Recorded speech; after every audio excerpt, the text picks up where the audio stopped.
ايه هتسحب تاني ولا ايه؟ تشربوا حاجه يا بهوات؟ يا عم حماده، واحد شاي اخضر لو سمحت. شاي اخضر؟ انت منين انت يا ابني بتشرب شاي اخضر؟ ما بدات اعمل دايت يا اسطى. دايت؟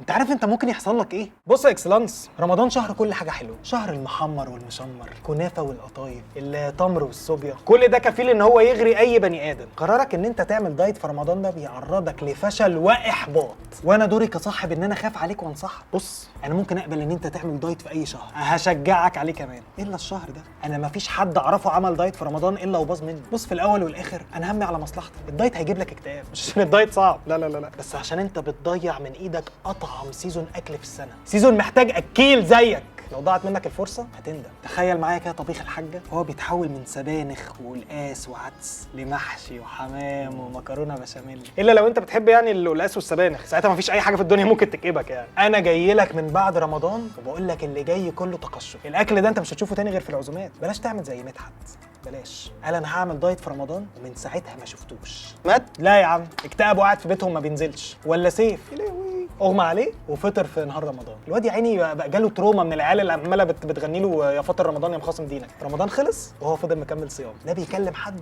ولا بياكل ولا بينزل من بيتهم. يعني انت عايز ايه دلوقتي؟ بص، انا طالبه معايا تسحر حواوشي، مش عايز اكل لوحدي، اجيب لك معايا؟ هات. زك على الشاي الاخضر يا حماده.